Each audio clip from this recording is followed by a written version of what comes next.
Hola, buenas tardes. Mi nombre es Marco Antonio Gómez Ramírez. Voy a hablar de el origen geológico del suelo de conservación en la alcaldía de Tlalpan. La geología trata del estudio de la Tierra, sus materiales, sus procesos, lo que la afecta, los productos formados durante su historia de la Tierra, desde su formación. La Tierra tiene 5 billones de años. Esto son algunos productos benéficos para nosotros, como es el petróleo, como son los minerales de los cuales se pueden obtener muchos artículos, incluso medicinas. Pues algo que es un poquito peligroso para nosotros son los volcanes y por supuesto lo que más nos afecta y nos ha lastimado últimamente, los temblores. La geología, como toda la ciencia, se apoya de otras ciencias que son muy importantes para poder explicar todos los fenómenos que tienen que ver con la Tierra. La Tierra es un ser vivo y se requiere de una serie de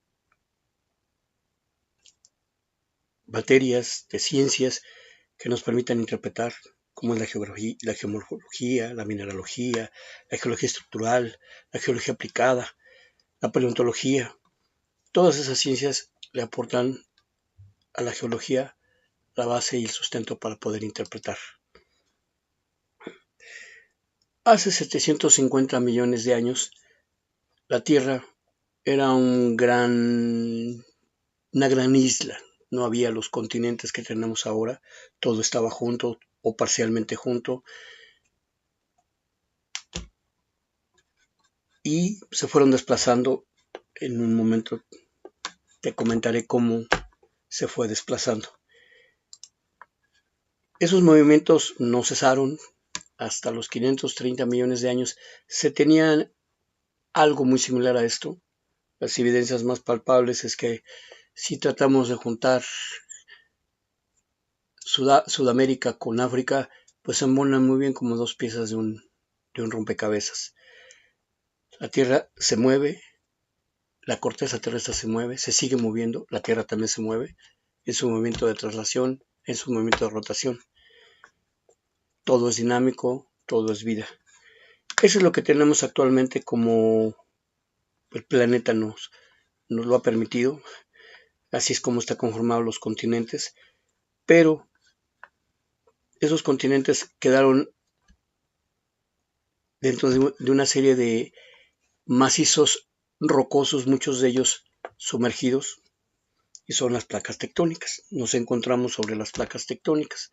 En los océanos, en los grandes océanos, en el Pacífico, en el Atlántico, en el Índico, existen espinas dorsales. Haz de cuenta como la espina, la columna vertebral, perdón. Esta columna vertebral en el océano es donde nace la nueva corteza, primero marina y posteriormente será, en algunos casos, será corteza terrestre. Empuja hacia los extremos, dependiendo de la orientación que tenga en el sitio en que se vea la dorsal oceánica, hacia un lado y hacia el otro. Cuando esa corteza o ese suelo marino pega o choca contra la corteza terrestre, se generan una serie de eventos tectónicos que tienen que ver con levantamiento del suelo, con levantamiento de las grandes cantidades de tierra, permite que haya flujo de magma, se generan los volcanes y los temblores. Esta pequeña secuencia que ven aquí es por donde está deslizando el mar. Más adelante les diré de qué se trata. Estas fallas, hay algo que quiero aclarar o aclararte. Una fractura es aquello que está parcialmente fracturado. Una gran falla se genera por esas pequeñas fracturas. Al romperse, al separarse, generan las fallas. En el caso de la Tierra, las fallas a veces son enormes y generan grandes temblores grandes tsunamis y grandes desgracias. Así es como está conformada nuestro planeta actualmente. Aquí es donde se ven las dorsales, en el Atlántico, en el Índico y en el Pacífico. A través de estas dorsales se está moviendo la Tierra, está empujando, es una serie de empujes de corteza terrestre hacia corteza marina, de corteza marina hacia corteza terrestre,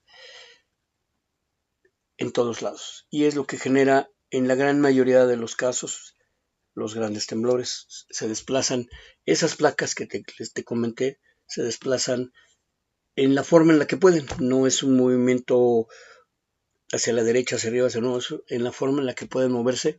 Por eso son tan delicadas y es importante saber y estudiarlas para poder evitar mayores daños hacia la población, sobre todo. Y así es como tenemos este bello planeta donde existen cosas maravillosas que ya conocerás. Este es un corte de ese globo terráqueo. Tenemos el núcleo interno, el manto superior, el manto inferior, el manto superior. En este núcleo interno es un magma fluido a altas temperaturas arriba de los 4.300 grados centígrados. Y aquí hay una serie de transiciones debido a la gran cantidad de minerales que los componen. En una olla de caldo de res, ¿conoces una olla con caldo de res? Qué rico, ¿verdad? Esa olla, en la parte de abajo va a tener las verduras, la carne. En la parte del medio, aquí, en la parte del medio, va a tener la cebolla, algunas hierbas que suben. En esta parte va a encontrarse elementos más ligeros, a lo mejor la sal, algún pedazo de la verdura, que va a chocar con esta astenófora, que es parte del manto superior. Es donde pega el calor que viene del centro de la Tierra. Y si ustedes se acuerdan, o tú te acuerdas, cuando uno ve una olla que está hirviendo con algún líquido, se distorsiona la visión precisamente por el flujo de gas caliente o de vapor de agua. En este caso, los gases que contiene toda esta serie de minerales y elementos en fusión o líquidos van a generar una serie de corrientes, más o menos en este sentido, de acuerdo a las dorsales, como una especie de banda sin fin, como una tortillería van caminando y van empujando la corteza oceánica hacia los continentes, generando pues temblores, generando un nuevo suelo y a lo mejor destruyendo. En algunos lugares este mar no se mete abajo, va por encima de los continentes. Aquí se ven las temperaturas a las que están a cierta profundidad los diferentes cuerpos o las diferentes capas que tiene el núcleo. ¿Por qué? Porque no en la olla, como les digo, está hirviendo, está hirviendo, no hay no todos los elementos se van hacia arriba, formados sobre todo en este caso en el manto, por fierro, magnesio y silicatos.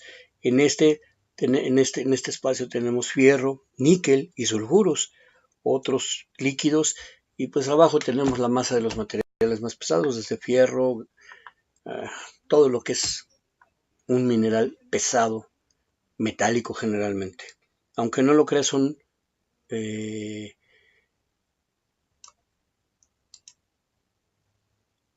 todo está fundido, todo es líquido, entonces es fácil que se desplace cuando logre llegar a la superficie de la corteza terrestre. Aquí están las profundidades aproximadas que se tienen desde la parte superior al nivel del mar hasta el centro de la Tierra, que son 6.378 kilómetros. Hay pruebas fehacientes de las altas temperaturas y la gran presión que existe abajo de los 200, 300 metros de profundidad, porque se tiene la evidencia de un pozo que se hizo en Siberia que tiene 1200 kilómetros de profundidad, pero pues fue destruido porque es tanta la presión y tanto el calor que prácticamente se deshizo.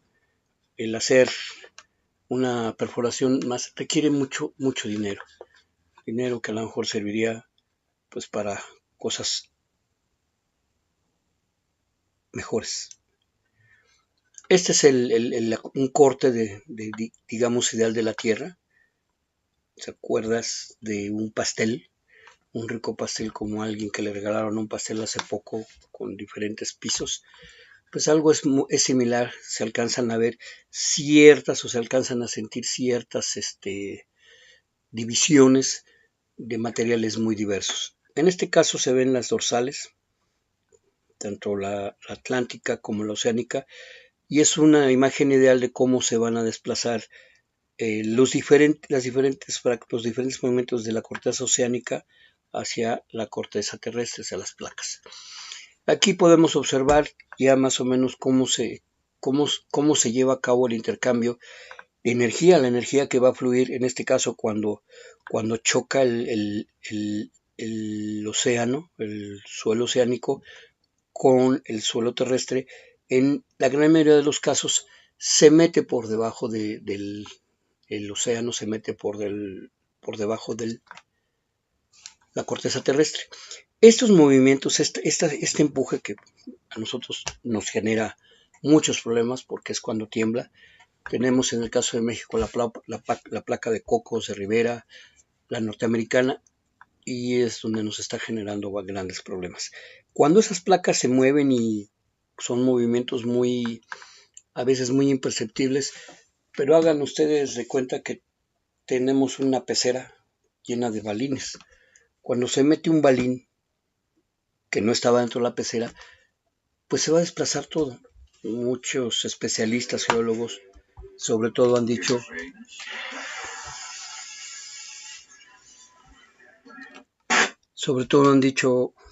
que es imposible que un temblor que fue en Chile o en Colombia o en Brasil o en Perú afecte a México. No es cierto. Es tan dinámico el planeta que lo que pasa en la India nos puede repercutir tarde o temprano a nosotros. Cuando empiezan esos movimientos hay pequeñas fracturas en el subsuelo y en algún momento es tan fuerte la presión del calor del magma, de los fluidos que tiene el interior de la Tierra, que buscan una salida. Y es como un río, empieza a trabajar, empieza a hacer un desgaste sobre donde va a correr, hasta generar grandes conductos que van a permitir que lleguen a la superficie terrestre y generen volcanes. Estos volcanes son importantes, ¿por qué? Porque nos van a dar pauta o es parte del ciclo de las rocas, que pues es lo que vamos a platicar aquí, que es lo que vamos a saber o vamos a intentar saber en el suelo de conservación de la alcaldía de Tlalpan. Aquí está otra vez el corte, aquí ya tenemos una mejor presentación, lo que les decía, el suelo oceánico se mete por debajo, de la corteza terrestre, fracturándose, generándose pequeños o grandes espacios donde se van a ir acumulando ese magma líquido que va a buscar salir. Ese magma que en algún momento nos va a generar una serie de edificios volcánicos por los que va a salir un material, a veces de manera explosiva, a veces nada más va a ser un chipote lleno de aire y pues a veces a correr porque son peligrosos. Esta imagen ideal de un volcán que se encuentra en el lago Yellowstone habla de un volcán que es muy estudiado, es muy estudiado en los Estados Unidos porque le han llamado un supervolcán. Este volcán se cree que si llegara a tener su periodo de explosión, sería capaz de poner a la Tierra en una era glacial durante muchos años. Su cámara magmática es enorme, se tiene la idea que tiene alrededor de, ya revisando el dato, de 70 kilómetros de diámetro, que es demasiado, la cantidad de material que debe de ir abajo. Precisamente ayer, en la tarde, en la nochecita, alcancé a ver un video. Ese video han hecho algunos geólogos en algunas secciones, han puesto una serie de marcas como pequeños puentes que pasan a través de algunas fallas o estructuras, sobre todo fallas, esas, y han visto cómo se han ido separando. Eso habla de que pues está creciendo, se está hinchando y tiene muchos geysers, tiene algunas salidas de vapor en otros lugares, que como el Oye Express libera un poco de energía, pero pues la Tierra no tiene palabra, y el día que reviente, quién sabe cómo nos vaya a ir. Esta es una idealización de lo que sucede en un lapso de tiempo bastante considerable cuando hay subducción. Subducción es que se mete por debajo la corteza oceánica, debajo de la corteza terrestre, cómo emerge, cómo genera una serie de edificios volcánicos que tienen su proceso de erupción en un periodo de tiempo considerable. En este caso se habla de 30 años entre uno y otro. Aquí se apagan, se extinguen o se vuelven más, no se extinguen, se vuelven más bien inactivos, esperando pues a lo mejor volver a reventar o no. En los procesos que hay en la Tierra, para un proceso muy grande para poner todo en una especie de empate, vienen procesos de destrucción por erosión. Se erosiona, todos los edificios que tenemos aquí se van erosionando por efecto del intemperismo, el calor, el frío, el sol, las heladas, todo eso van agrediendo el material, hasta que sus pequeños componentes, los minerales, son tan afectados que se van destruyendo. Se van destruyendo y se van depositando. Más adelante se van a depositar en estas partes para generar rocas. Las primeras rocas que se generan son rocas ígneas. Ígneo viene de fuego, de calor. Se van a depositar en estas zonas van a sufrir también esas rocas sedimentarias una serie de procesos físico-mecánicos que incluso esos sedimentos, esos aportes de material se van a convertir en rocas, y le llamamos sedimentarias. Me regreso porque me adelanté, perdón.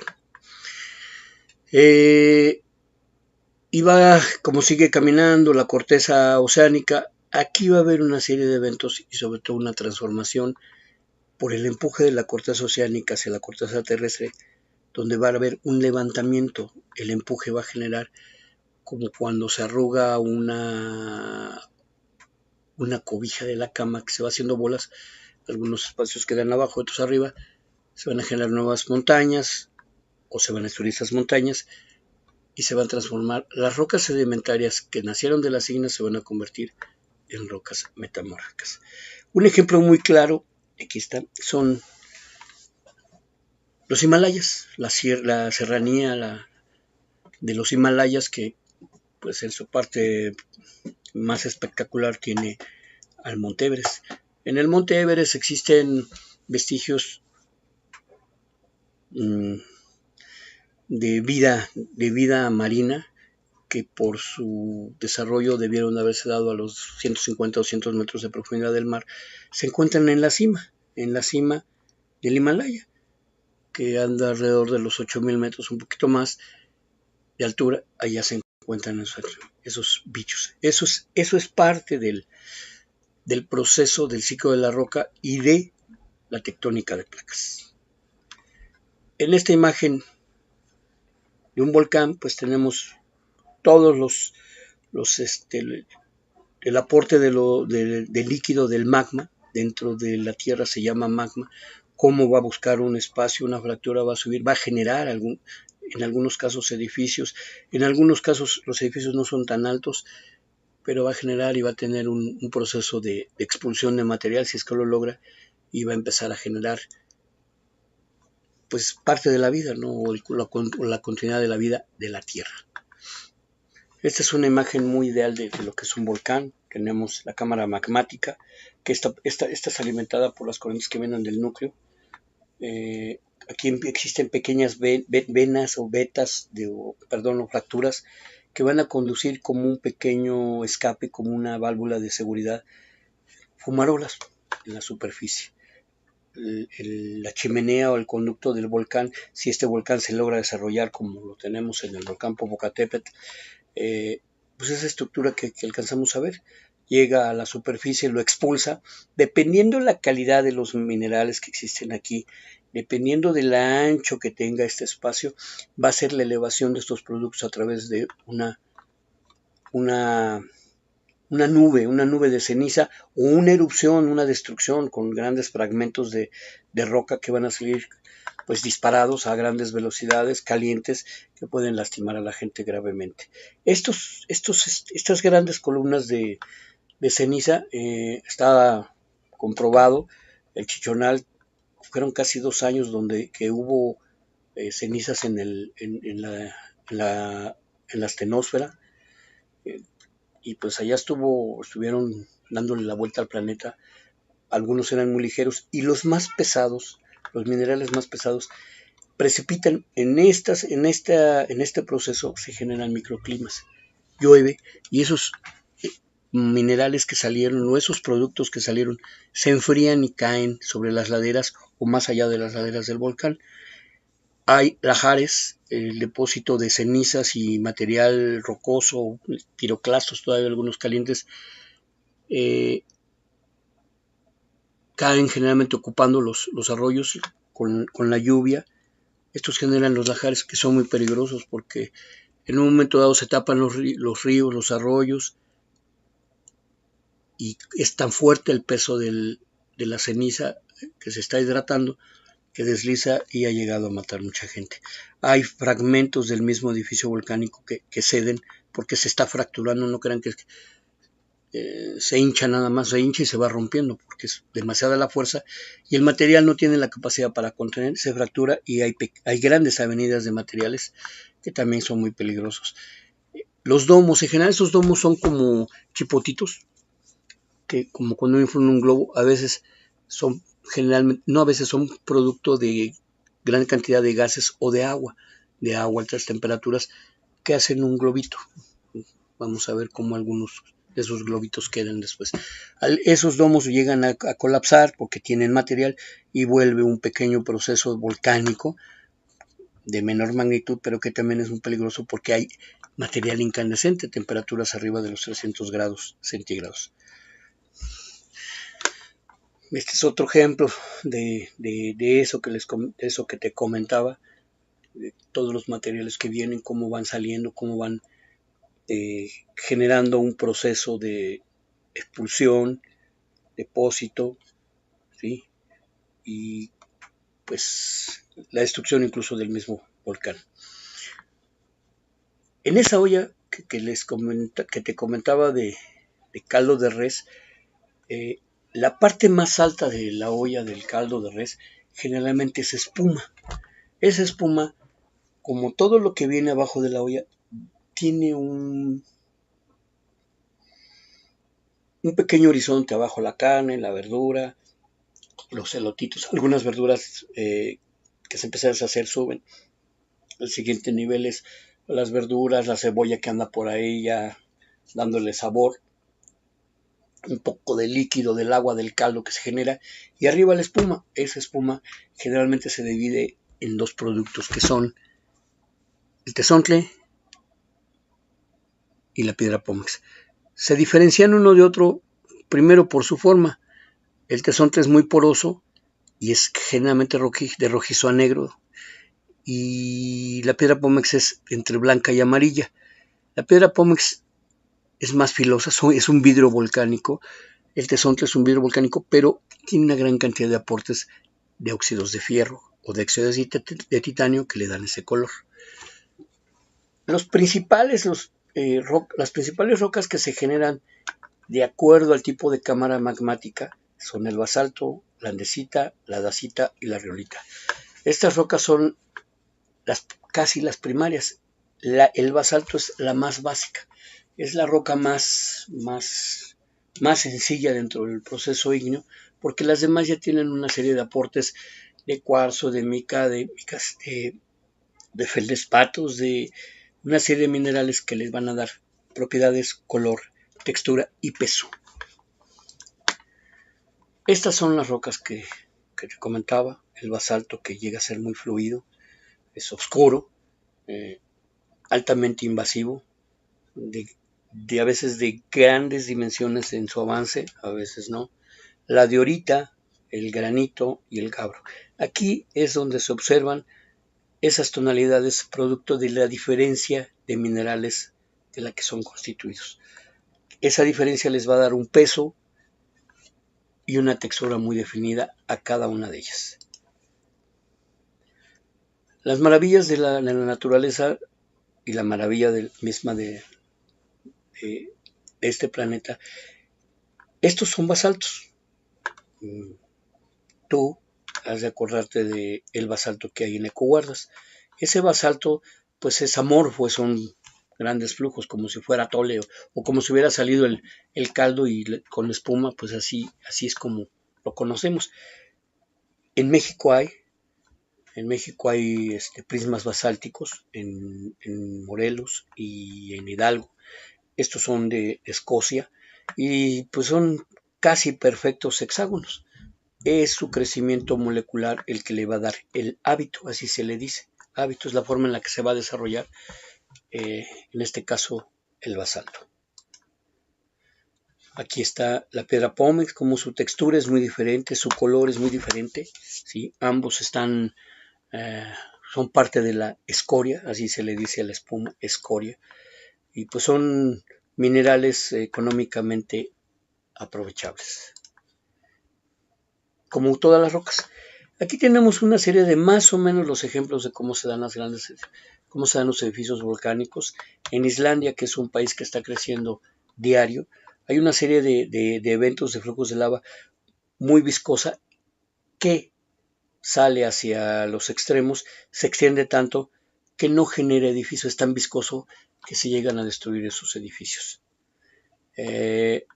Tenemos el hawaiano, que es un poquito más sólida el magma, tiene mayor consistencia, sus minerales le permiten ir creciendo y hacer pequeños edificios que se van a derramar.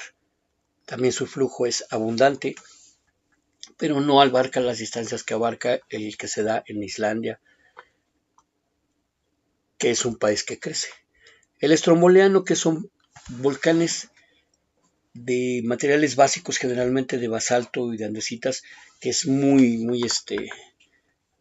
pesada, genera edificios que podría ser como el Pico del Águila, edificios muy grandes, y si llegan a tener erupción pues son bastante considerables las erupciones, pero sus edificios son altos, aunque no de gran distribución.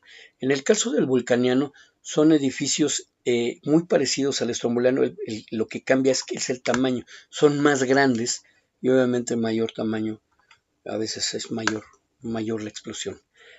El del tipo Vesubio, pues son volcanes igual muy parecidos al estromboliano y al vulcaniano, pero son altamente explosivos y sueltan una serie de materiales, sobre todo las cenizas y las nubes ardientes que tiene, son bastante agresivas y de periodos muy rápidos que se llegan a dar, que llegan a lastimar a las comunidades.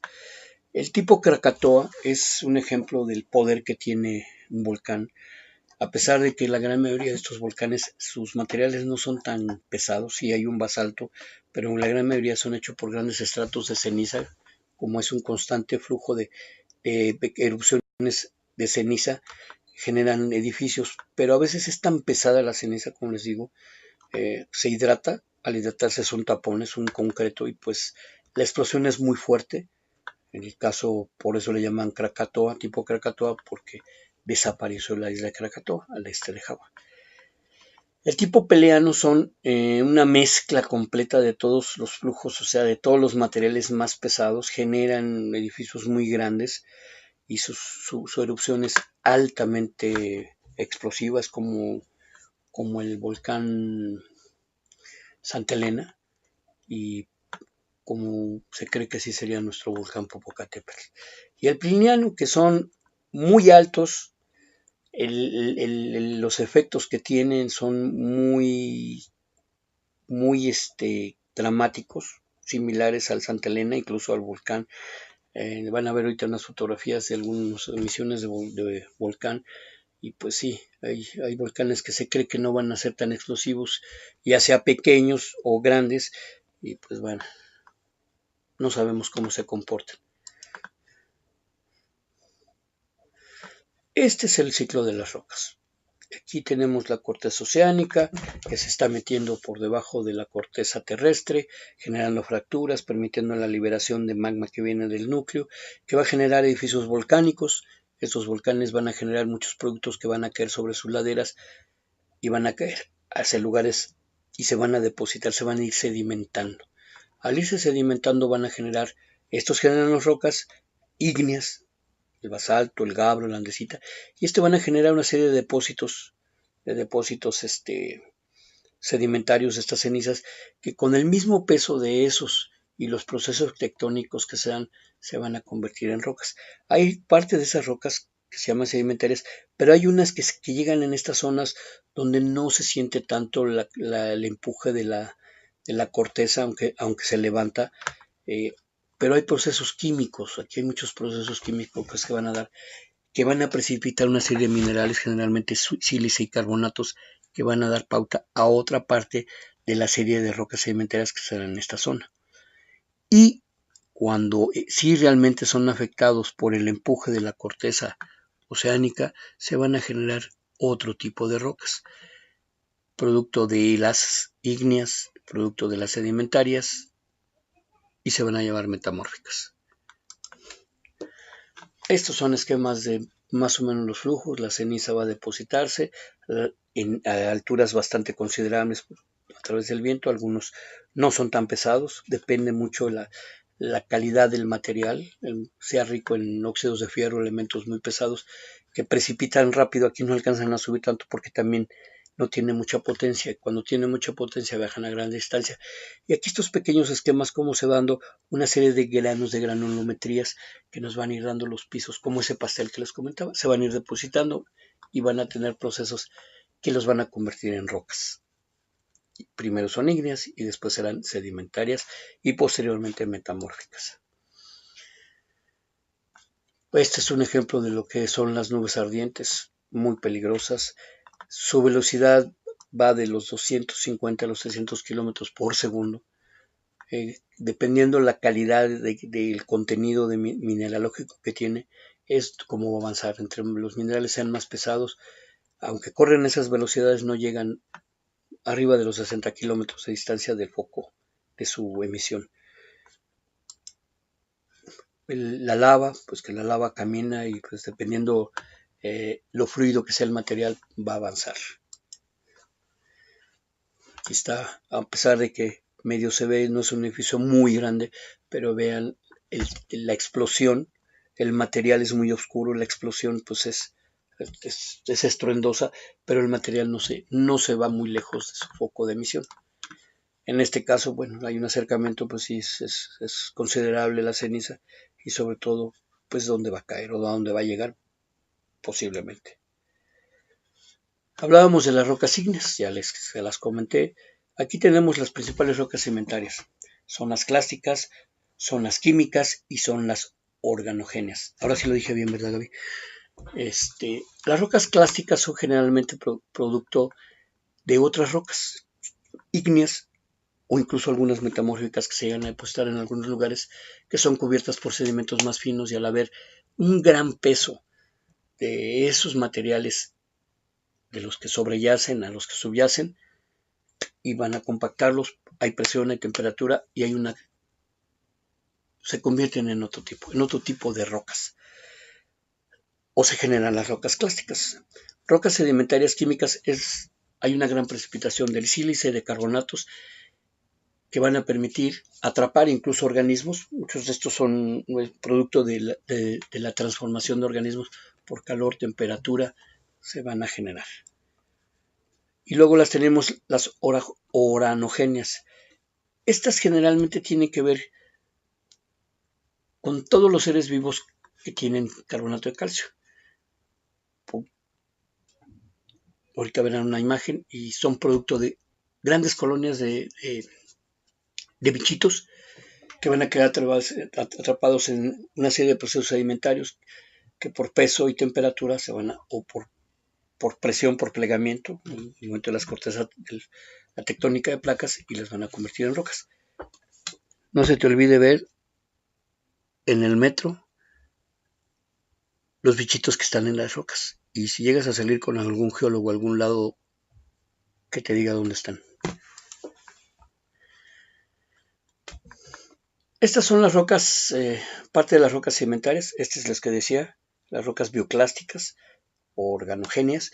Esta es se le llama coquina. En este caso se ven los perfiles y esta acumulación de material llega a cortar, pero a veces se llena se oculta con materiales más finos que no se siente lo áspero. Son tan lisas como una piedra que ha viajado sobre un arroyo o a través de un arroyo durante muchos años. Estas huellas de desecación fueron producto de grandes sequías, se cuarteó el suelo, el piso donde se encontraba, fue después cubierta por nuevos sedimentos. Es, como les decía, la presión tan grande que existe litostática, si se le dice presión litostática de materiales que están encima de otros, caen, pesan. Hago el símil de cuando uno juega encimados, uno queda hasta abajo y se le suben 5 o 6 personas, pues lo apachurran. Se compacta, hay temperatura, presión y se generan estas rocas. Los conglomerados son rocas que se encuentran en las orillas generalmente de los arroyos o existió una corriente que los arrastró, los depositó, los pequeños o los grandes clastos, fragmentos de roca ya de otras rocas preexistentes que fueron atrapadas en matriz más fina, de materiales más finos y previamente compactados por procesos tectónicos o por procesos de sedimentación simple y sencillamente. La brecha volcánica es algo muy similar, pero es el depósito de materiales caóticos cercanos a la zona de emisión. Estos están redondeados porque sufrieron arrastre, pero aquí son más angulosos porque son cerca de donde se produjeron los fragmentos que lo conforman. Por eso son angulosos y redondeados. No siempre llega a haber un poquito de angulosos, pero la gran mayoría están redondeados. Estas son algunas rocas, producto de precipitación de diferentes de sílice. En este caso, un gran aporte de arenas, es tan fina la arena, y obviamente el proceso de sepultamiento pues, genera esta roca. Por eso se le llama arenisca, pues es una arena compactada y hecha piedra, roca, perdón. La dolomía y la cuarcita son producto de procesos bioquímicos. Este es de carbonato de calcio igual que este. En esta abunda más el cuarzo y en esta el calcio. Como el cuarzo es a veces un poquito más filoso, en el caso de la dolomía pues es una precipitación y se hace amorfo, es más amorfa. La sal, en las salinas se produce la sal que es por evaporación y es un mineral sedimentario porque se van depositando ese cloruro de sodio, se va depositando, hay presión, hay temperatura, hay una transformación atómica y se convierte en sal. Recuerda ver una sal a través de una lupa y vas a ver que es un cubo o son cubos. Así es como se deposita los materiales de arrastre, sobre todo por precipitación caen o son de arrastre y nos van a ayudar, si te fijas, aquí hay granulometrías muy diferentes, colores muy diferentes, porque son de eventos muy diferentes, nos van a ayudar a incluso hacer un registro geológico de tiempo, incluso de condiciones en las que se depositaron. Aquí hubo algo que el depósito fue en esta dirección, en esta forma, y aquí cambió. Eso es lo que hace el geólogo, tratar de interpretar esto, y de aquí surgen las rocas sedimentarias, porque son horizontes de sedimento. Aquí lo que comentaba de cómo el arrastre de la roca es cubierto por materiales más finos, compactado. Estos materiales vinieron de las partes altas. Aquí ya tiene un trabajo mecánico ya más redondeados, que aquí se ve el redondeo. Son sepultados, son transformados en una roca o una nueva roca. Este producto puede ser de rocas sedimentarias antecesoras, de rocas ígneas, incluso de rocas metamórficas. Así es como se ven los grandes horizontes de material. Si se fijas aquí, son diferentes cuerpos, a lo mejor de un mismo material, pero el aporte aquí fue mayor, el aporte aquí fue menor. Hubo un espacio de depósito, de cambio de condiciones, que van dando esta serie de gajos o esta serie de pisos, como un pastel que le regalaron a alguien con la que estoy interactuando. Bueno, me está escuchando, creo. Este es el Gran Cañón del Colorado, que presenta precisamente esa estructura de grandes horizontes de material.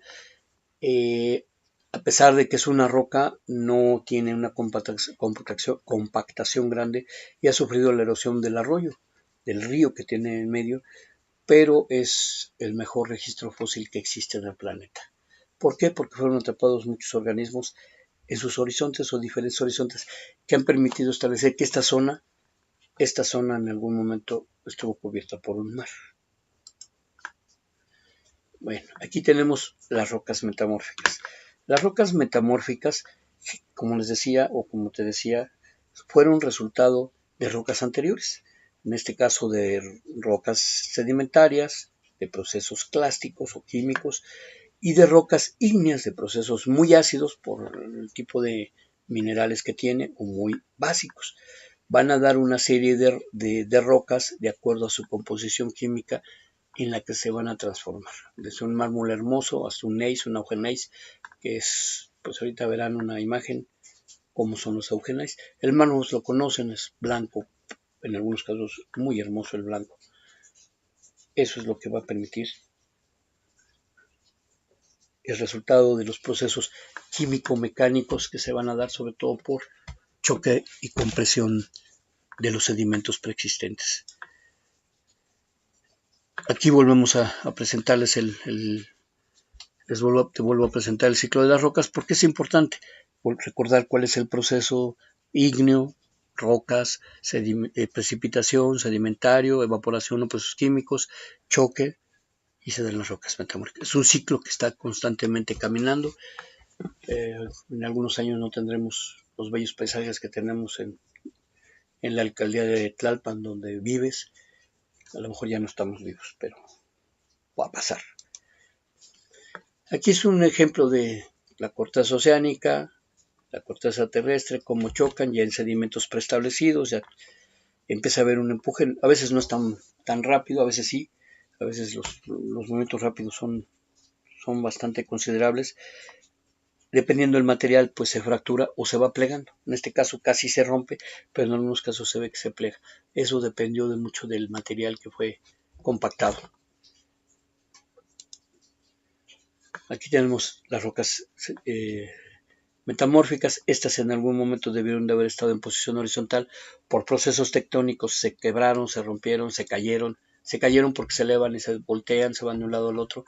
Aquí vamos a encontrar los augenais, que son rocas que van a contener una gran cantidad de fragmentos de otras rocas preexistentes, pero que ya fueron transformados porque el calor y la temperatura que hay fueron ya transformados en otra roca. Aquí como se plega por la fuerza del empuje que existe a nivel cortezas, a nivel continentes, placas tectónicas. Aquí es el ejemplo pues más claro de que hubo un depósito en diferentes espacios de vida del planeta, hubo un empuje hacia el centro, grandes empujes, grandes presiones, se deforman de manera muy diferente a pesar de que tuvieron a lo mejor el mismo proceso por el tipo de material que lo contiene. Este cachito es como luego los chocolates con galleta, te comes lo de arriba y se queda lo del medio. Ah, qué rico, se me antojó un chocolatito. Te prometo regalarte Snickers. Estas son los augenais, las rocas que contienen otras. sumamente alterados, transformados en otra roca. El gneiss, que son depósitos muy finos que lograron preservar parte de su orientación en su depósito, pero que fueron transformados por presión y temperatura. Estos esquistos son generalmente o proceden de rocas sedimentarias carbonatadas o con alto contenido de sílice, pero que al momento de compactarse se hacen hojas y se fracturan muy fácil, se levantan como si fueran hojas de papel. Son en algunos casos muy necesarios estos como materia prima para los cosméticos, y en otros casos se construye mucho sobre ellos y son muy peligrosos porque tenemos muchos problemas estructurales de vialidades o casas que son establecidos en esta.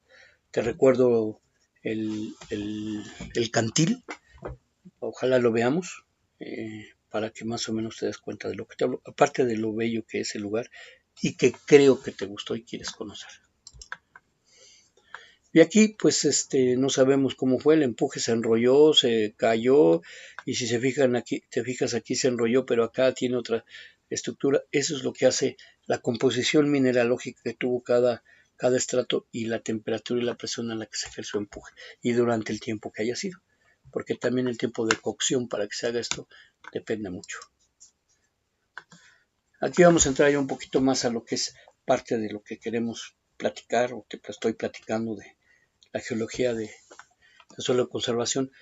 El distrito la Ciudad de México, perdón, se encuentra en la parte central de la faja volcánica transmexicana. Esta atraviesa desde Veracruz hasta topar con la Sierra Madre Occidental y llegando al Océano Pacífico. Es una zona muy estudiada, pero no lo suficiente. Los eventos que se dieron aquí, aunque parecen muy similares, de una gran falla o de una gran fractura que tiene a esas alturas la República Mexicana, son eventos muy, muy diferentes entre ellos, con condiciones muy diferentes, con sistemas de fracturamiento y fallado muy diferentes, que la hacen sumamente compleja en su interpretación y a la que pues poco se le ha trabajado o mucho se le ha trabajado, pero no ha sido suficiente. Aquí es como más o menos está separada la composición, porque hay algunas similitudes en estos tres fragmentos. Antes eran 5, ahora son 3, pero sigue siendo muy complejo su interpretación. Se necesitan más estudios. Esta es una secuela de eventos ya cartografiados, de muchos estudios que se han hecho. La Ciudad de México, que está aquí, pues sí hay algunos estudios, lo que más nos han tratado o nos han interpretado, sobre todo por edad, es el Chichinautzin, es la Sierra de las Cruces y la Sierra Nevada, que las tenemos al este y al oeste. Pero hacen falta muchos estudios y por ser una zona muy caótica, se tienen que hacer, sobre todo ahora con los temblores. Por ahí hay proyectos que se quieren trabajar para hacer ese tipo de geología que ayudaría a interpretar, más que nada a interpretar y a lo mejor en un momento tener conocimiento de posibles eventos. El tipo de volcanes o de campos ígneos, de edificios ígneos que generan volcanes, tienen dos particularidades, sobre todo uno es que son los volcanes poligenéticos. Esto quiere decir que son eventos en un volcán que se han dado 2 veces, como el volcán Popocatépetl. El edificio que ves actualmente no es el que existía hace 2000 años, no es el mismo, es diferente. Hay evidencia de que hay 3 edificios que hay. La caldera es producto de algo que ya tuvo en su coronamiento 3 edificios. Y lo que nos corresponde por suelo de conservación, pues es una serie de edificios monogenéticos que pues están inactivos y ojalá así se mantengan. No es garantía. Bueno, aquí está la Sierra Nevada con la hermosura del Iztaccíhuatl y el Popocatépetl. Suelo de conservación, tenemos esto, la Sierra de la Yaquemel, de la delegación Milpalta. Hacia el este, hacia el oeste, pues tenemos la Sierra de las Cruces, el desierto de los Leones. Es lo que contiene sobre todo o que define a la al complejo del Chichinautzin. ¿Por qué ese nombre tiene? Complejo Chichinautzin. Estas son algunas erupciones que se han tenido de diferentes edificios volcánicos, el inicio de las rocas ígneas y el proceso de emisión de ceniza para que va a dar como producto pues otro tipo de rocas más adelante, el depósito y luego otro tipo de rocas. Aquí lo que te decía o platicaba en Java, en Indonesia, cerca de la isla de Krakatoa, pues son edificios de ceniza, pero a veces es tan pesada que permite que se tapen y tengan erupciones. No son edificios muy altos. En el caso de Islandia, que está creciendo, pues los magmas son bastante, las erupciones son de ceniza son muy fuertes, muy agresivas, pero la diseminación de materiales pues es de una longitud considerable y le está ganando terreno al mar, o está creciendo más sobre el mar, quién sabe cuánto crezca. Son lugares muy hermosos ya cuando tienen vegetación, pero pues la vida se abre paso abajo de esta gran capa de ceniza que pues dijeras no va a crecer nada. Sí, crece bastante. Aquí están los efectos más peligrosos cuando un volcán bien definido tiene una columna perfectamente definida, como un incendio forestal, Gaby, como una nube enorme, muy peligrosa por la cantidad de materiales que pueda tener, por la fuerza en la que está aventando y porque puede destruir esto y afectar la vida humana. Estas son cuerpos ígneos intrusivos, Gaby. Ya te hablo de tú porque estoy hablando contigo. Son espinas que están haciendo en el fondo oceánico. En la corteza terrestre hay muchos eventos. Uno de ellos es la Torre del Diablo en los Estados Unidos, el Corcovado en Brasil. Existen y son intrusivos, son cuerpos intrusivos que nacen desde, habría que saber de qué profundidad, y sobresalen del mar o de la tierra, de la corteza terrestre. Este fue así es como estaba el volcán Santa Elena. Se pensaba que iba a tener una erupción tremenda que iba a destruir completamente el, el edificio, pero hace rato cuando inicié les decía de pequeñas fracturas que se dan porque se está hinchando, se está rompiendo, que colapsó la ladera noroeste del volcán y permitió que se vaciara la cámara magmática, no generando una gran explosión, pero sí una gran destrucción de sus laderas.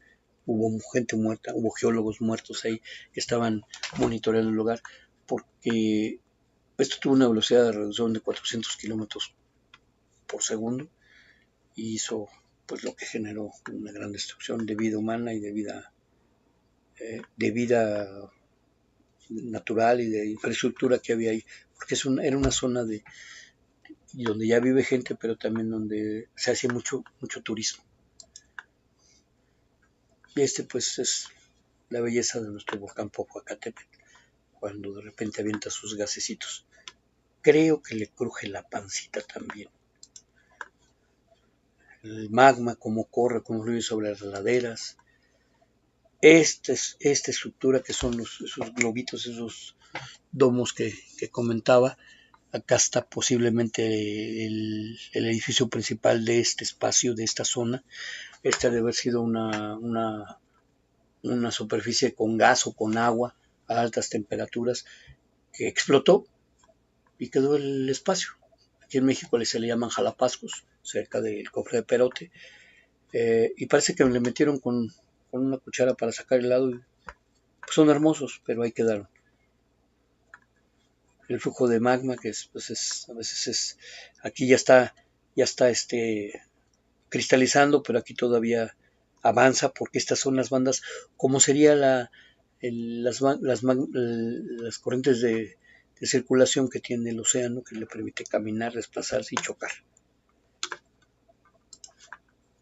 Aquí está el ejemplo de un estratovolcán, un volcán con una mineralogía, un tipo de rocas bastante espeso. Se levantó a tal altura que pues así quedó.